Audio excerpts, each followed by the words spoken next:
کوشش T V کے تمام دیکھنے اور سننے والے ناظرین کو السلام علیکم۔ ناظرین گرامی، رسول اکرم صلی اللہ علیہ وسلم کے وصال کے ساتھ ہی ہر طرف بغاوت اور عہد شکنی کا طوفان اٹھ کھڑا ہوا۔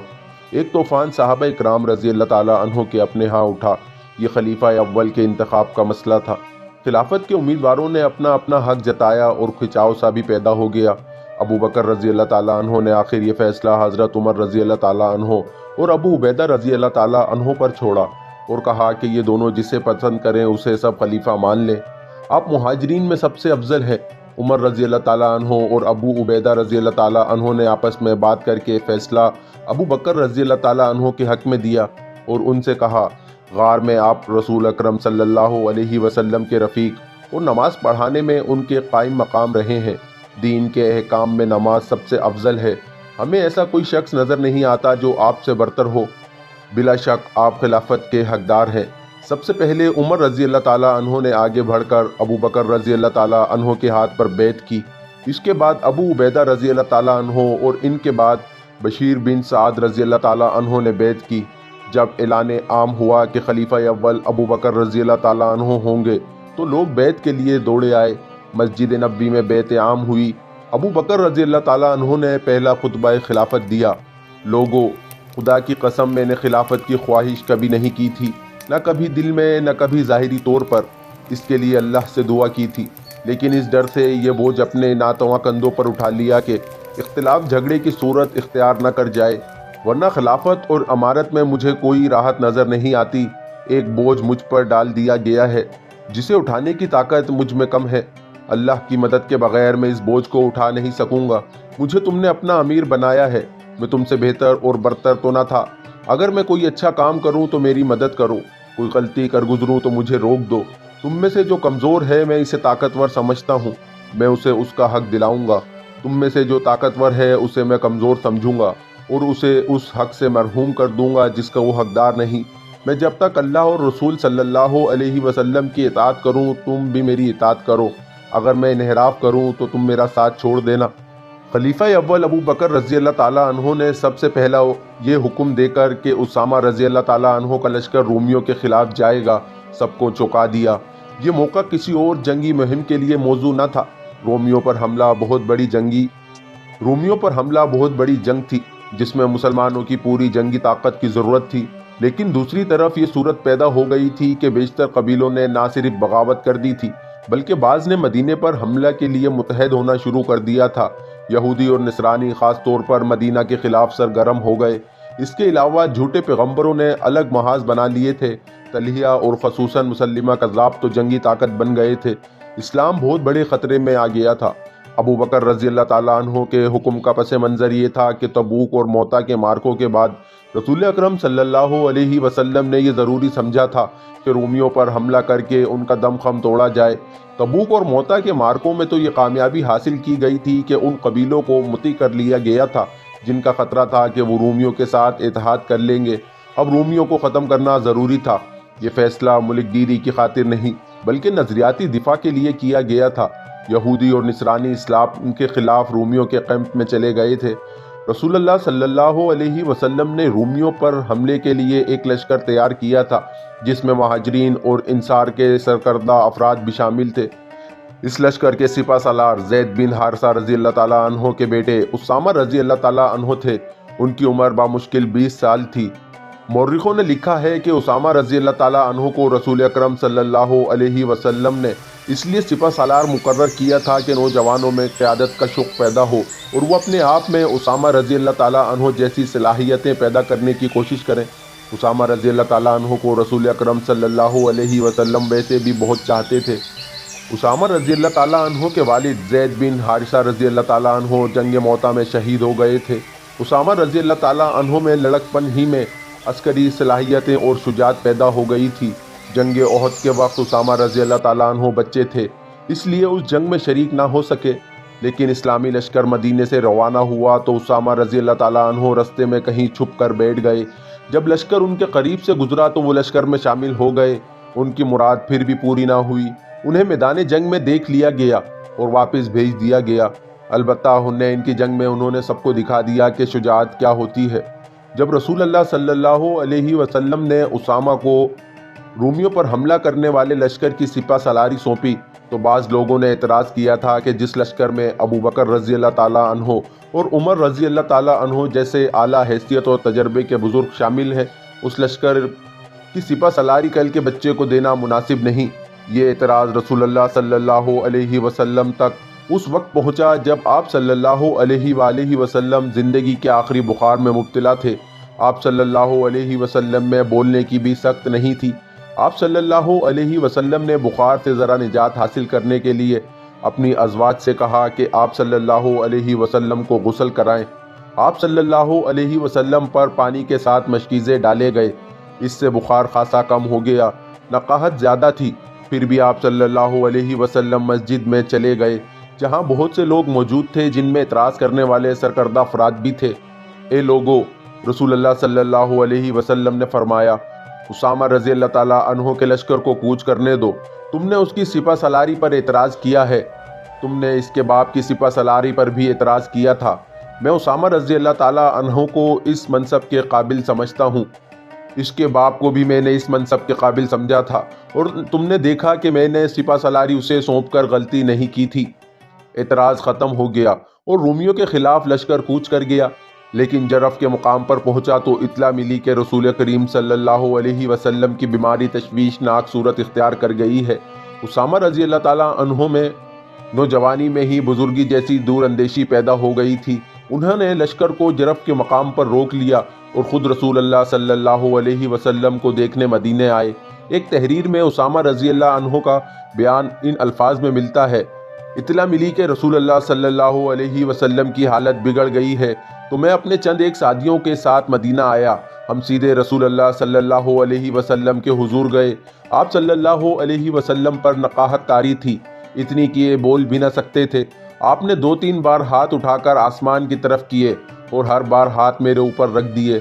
میں سمجھ گیا کہ حضور اکرم صلی اللہ علیہ وسلم میرے لیے دعا کر رہے ہیں۔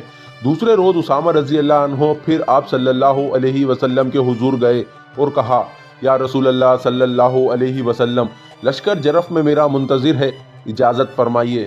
رسول اللہ صلی اللہ علیہ وسلم نے ہاتھ اوپر اٹھائے مگر ہاتھ زیادہ نہ اٹھ سکے۔ اسامہ رضی اللہ تعالیٰ عنہ دل پر غم کا بوجھ، آنکھوں میں آنسو لے کر روانہ ہو گئے۔ تھوڑی ہی دیر بعد رسول اکرم صلی اللہ علیہ وسلم وصال فرما گئے۔ قاصد اسامہ رضی اللہ تعالیٰ عنہ کے پیچھے دوڑا اور رستے میں جا لیا۔ اسامہ رضی اللہ تعالیٰ عنہ نے حضور صلی اللہ علیہ وسلم کے وصال کی خبر سنی، گھوڑا سر پر دوڑایا، اپنے لشکر تک پہنچے۔ حضور اکرم صلی اللہ علیہ وسلم کے وصال کی خبر نے لشکر میں قرحام برپا کر دیا۔ اسامہ رضی اللہ تعالیٰ عنہ لشکر کو مدینہ لے آئے۔ خلیفہ اول کی بیعت ہو چکی تھی۔ انہوں نے اسامہ رضی اللہ تعالیٰ عنہ کو بلا کر پوچھا کہ رسول اللہ صلی اللہ علیہ وسلم نے انہیں کیا حکم دیا تھا؟ یہ حکم تو آپ کو بھی معلوم ہے۔ اسامہ رضی اللہ تعالیٰ عنہ نے جواب دیا: مجھ سے ہی سننا ہے تو سن لے۔ رسول اللہ صلی اللہ علیہ وسلم نے حکم دیا تھا کہ میں فلسطین میں بلقا اور دوام کے سرحد سے آگے جا کر رومیوں پر حملہ کروں، لیکن وہاں تک لشکر اس طرح پہنچے کہ دشمن کو حملے تک لشکر کی آمد کی خبر تک نہ ہو سکے۔ جاؤ اسامہ رضی اللہ عنہ۔ حضرت ابو بکر صدیق رضی اللہ تعالیٰ عنہ نے کہا: اپنا لشکر لے جاؤ اور رسول اللہ صلی اللہ علیہ وسلم کے حکم کی تعمیل کرو۔ لشکر کو جب یہ حکم ملا تو ابو بکر رضی اللہ تعالیٰ عنہ پر اعتراض ہونے لگے۔ سب کہتے تھے کہ جب ہر طرف سے خطروں کے طوفان نے گھیر لیا ہے، اتنی بڑی جنگ اور وہ بھی اتنی دور شروع نہیں کرنی چاہیے۔ اس لشکر کو ان فتنوں کی سرکوبی کے لیے ضرورت ہے جو بڑی تیزی سے اٹھ رہے ہیں۔ قسم ہے اس اللہ کی جس کے ہاتھ میں میری جان ہے۔ ابو بکر صدیق رضی اللہ تعالیٰ عنہ نے کہا: اگر مجھے جنگل کے درندے چیرنے پھاڑنے کے لیے آ جائیں تو بھی میں اسامہ رضی اللہ تعالیٰ عنہ کے لشکر کو نہیں روکوں گا۔ میں اس حکم کی خلاف ورزی کس طرح کر سکتا ہوں جو رسول اللہ صلی اللہ علیہ وسلم نے اپنی زندگی میں دیا تھا؟ میں اگر مدینہ میں اکیلا رہ گیا تو بھی اس لشکر کو نہیں روکوں گا۔ تم پر سلامتی ہو ابو بکر رضی اللہ تعالیٰ عنہ۔ عمر رضی اللہ تعالیٰ عنہ نے کہا: اعتراض کرنے والے یہ بھی کہتے ہیں کہ لشکر کو بھیجنا ہی ہے تو سپہ سالاری اسامہ رضی اللہ تعالیٰ عنہ کی بجائے کسی تجربہ کار آدمی کو دیں۔ اے ابن خطاب، ابو بکر رضی اللہ تعالیٰ عنہ نے جواب دیا: کیا تم بھول گئے ہو کہ اسامہ رضی اللہ تعالیٰ عنہ کو رسول اللہ صلی اللہ علیہ وسلم نے سپہ سالار مقرر کیا تھا؟ کیا تم جرت کرو گے کہ رسول اللہ صلی اللہ علیہ وسلم کے حکم کو منسوخ کر دو؟ میں ایسی جرت نہیں کروں گا۔ عمر رضی اللہ تعالیٰ عنہ نے کہا، مجھ میں اتنی جرت نہیں۔ میری سن ابن خطاب۔ ابو بکر رضی اللہ تعالیٰ عنہ نے کہا، اپنی قوم کو دیکھ، پوری قوم غم سے نڈھال ہے۔ غم کے ساتھ ساتھ ایک خوف ہے جو ہر کسی کے دل میں اترتا جا رہا ہے۔ یہ خوف ان بغاوتوں کا ہے جو ہمارے ارد گرد اٹھ رہی ہیں۔ ہر روز ایک خبر آتی ہے کہ آج فلاں قبیلہ باغی ہو گیا ہے، بعض قبیلے اسلام سے منحرف ہو گئے ہیں، اسلام بھی خطرے میں آ گیا ہے، مدینہ بھی۔ یہودیوں اور نصرانیوں نے بڑی خوفناک افواہیں پھیلانی شروع کر دی ہیں۔ ان سے اور زیادہ خوف پھیل رہا ہے۔ اگر ہم نے رومیوں پر حملہ روک لیا تو وہ دو نقصان ہوں گے۔ ایک یہ کہ قوم سمجھے گی کہ ہم کمزور ہو گئے ہیں، دوسرا نقصان یہ کہ رومی اور مجوسی ہمیں کمزور سمجھ کر ہم پر چڑھ دوڑیں گے۔ میں قوم کو یہ بتانا چاہتا ہوں کہ ہم کمزور نہیں ہو گئے۔ رسول اللہ صلی اللہ علیہ وسلم کی روح مقدس ہمارے ساتھ ہے، ہمارا اللہ ہمارے ساتھ ہے۔ قوم کے حوصلے اور جذبے پہلے کی طرح مضبوط رکھنا چاہتا ہوں۔ رسول اللہ صلی اللہ علیہ وسلم کے نقش قدم پر چلنا میرا فرض ہے۔ عمر رضی اللہ تعالیٰ عنہ کو اس استدلال نے مطمئن کر دیا۔ ابو بکر صدیق رضی اللہ تعالیٰ عنہ نے کوچ کا حکم دے دیا۔ اسامہ رضی اللہ تعالیٰ عنہ کا لشکر روانہ ہوا تو ابو بکر رضی اللہ تعالیٰ عنہ کچھ دور تک پیدل ہی ساتھ چل پڑے۔ اسامہ رضی اللہ تعالیٰ عنہ گھوڑے پر سوار تھے۔ مورخین نے لکھا ہے کہ ایک سپہ سالار اور وہ بھی نوجوان گھوڑے پر سوار تھا، اور خلیفہ رضی اللہ تعالیٰ عنہ اس کے ساتھ ساتھ پیدل جا رہے تھے۔ اس کی وجہ یہ تھی کہ خلیفہ ہر کسی کو دکھانا چاہتے تھے کہ سپہ سالار اسامہ رضی اللہ تعالیٰ عنہ تعظیم و تکریم کے قابل ہیں۔ اے خلیفہ رسول، اسامہ رضی اللہ تعالیٰ عنہ نے کہا، آپ گھوڑے پر سوار ہو جائیں یا میں آپ کے ساتھ پیدل چلوں گا۔ نہ میں سوار ہوں گا نہ تم پیدل چلو گے۔ ابو بکر صدیق رضی اللہ تعالیٰ عنہ نے کہا، میں روحانی تسکین محسوس کر رہا ہوں کہ اللہ کی راہ کی گرد میرے پاؤں پر بھی پڑ رہی ہے۔ عمر رضی اللہ تعالیٰ عنہ بھی لشکر میں شامل تھے۔ ابو بکر صدیق رضی اللہ تعالیٰ عنہ کو محسوس ہوا کہ انہیں مدینے میں عمر رضی اللہ تعالیٰ عنہ کی ضرورت ہوگی۔ اسامہ رضی اللہ تعالیٰ عنہ، خلیفہ نے سپہ سالار سے کہا، اگر تم اجازت دو تو میں عمر رضی اللہ تعالیٰ عنہ کو مدینے میں رکھ لوں، مجھے اس کی ضرورت محسوس ہوگی۔ اسامہ رضی اللہ تعالیٰ عنہ نے عمر رضی اللہ تعالیٰ عنہ کو لشکر سے نکال کر واپس جانے کی اجازت دے دی۔ ابو بکر صدیق رضی اللہ تعالیٰ عنہ بہت بوڑھے تھے، ایک جگہ رک گئے۔ اسامہ رضی اللہ تعالیٰ عنہ نے لشکر کو روک لیا۔ حضرت ابو بکر صدیق رضی اللہ تعالیٰ عنہ نے بلند جگہ کھڑے ہو کر لشکر سے خطاب کیا، اسلام کے مجاہدوں، میں تمہیں 10 نصیحتیں کرتا ہوں، انہیں یاد رکھنا۔ خیانت نہ کرنا، چوری نہ کرنا، بد عہدی نہ کرنا، دشمن کی لاشوں کے اعضاء نہ کاٹنا، بچوں اور عورتوں کو قتل نہ کرنا، کھجوروں اور پھولوں اور پھلوں کے درختوں کو نہ کاٹنا، کھانے کی غرض کے سوا کسی جانور کو ذبح نہ کرنا۔ تمہیں دوسرے مذہب کی عبادت گاہیں نظر آئیں گی جن میں ترک الدنیا لوگ بیٹھے ہوں گے، انہیں پریشان نہ کرنا۔ کسی بستی کے لوگ برتنوں میں تمہارے لیے کھانا لائیں گے، یہ کھانا اللہ کا نام لے کر کھانا۔ تمہیں ایسے لوگ بھی ملیں گے جنہوں نے اپنے سروں میں شیطان کے گھونسلے بنا رکھے ہوں گے، ان کے سروں کے درمیان کا حصہ مڑا ہوا ہوگا اور باقی بال لمبے ہوں گے، انہیں قتل کر دینا۔ اپنی حفاظت اللہ کے نام سے کرنا۔ خدا حافظ مجاہدو، اللہ تمہیں شکست اور وبا سے محفوظ رکھے۔ اور لشکر روانہ ہو گیا۔ یہ کہانی چونکہ شمشیر بے نیام کی ہے، اس لیے ہم وہ واقعات بیان کریں گے جن کا تعلق حضرت خالد بن ولید رضی اللہ تعالیٰ عنہ سے ہے۔ رسول اللہ صلی اللہ علیہ وسلم نے خالد رضی اللہ تعالیٰ عنہ کو اللہ کی تلوار کہا تھا۔ اسامہ رضی اللہ تعالیٰ عنہ کے لشکر کے متعلق اتنا ہی کہہ دینا کافی ہے کہ انہوں نے صرف 40 دنوں میں رومیوں کے خلاف وہ کامیابی حاصل کر لی جو رسول اکرم صلی اللہ علیہ وسلم حاصل کرنا چاہتے تھے۔ اسامہ رضی اللہ تعالیٰ عنہ سپہ سالاری کے ہر پہلو پر پورا اترے، اور جب وہ فتح یاب ہو کر مدینہ میں آئے تو ان سب نے انہیں گلے لگایا جنہوں نے ان کی سپہ سالاری پر اعتراض کیے تھے۔ دوسری بڑی جنگ مرتدین کے خلاف تھی۔ ابو بکر رضی اللہ تعالیٰ عنہ نے اپنی فوج کو کئی حصوں میں تقسیم کر کے ہر حصے کے سالار مقرر کیے اور ان کے لیے محاذ مقرر کر دیے، یعنی ہر سالار کو ایک ایک علاقہ دیا گیا جہاں انہیں حملہ کرنا تھا۔ اس تقسیم میں ابو بکر رضی اللہ تعالیٰ عنہ نے خاص طور پر خیال رکھا تھا کہ ہر دشمن کی طاقت اور لڑنے والی نفری دیکھ کر اس کے مطابق سالار مقرر کیے جائیں۔ سب سے زیادہ طاقتور اور مکار 2 مرتد تھے، ایک طلحیہ اور دوسرا مسلمہ کذاب۔ ان دونوں نے نبوت کا دعویٰ کر کے ہزاراں پیروکار پیدا کر لیے تھے۔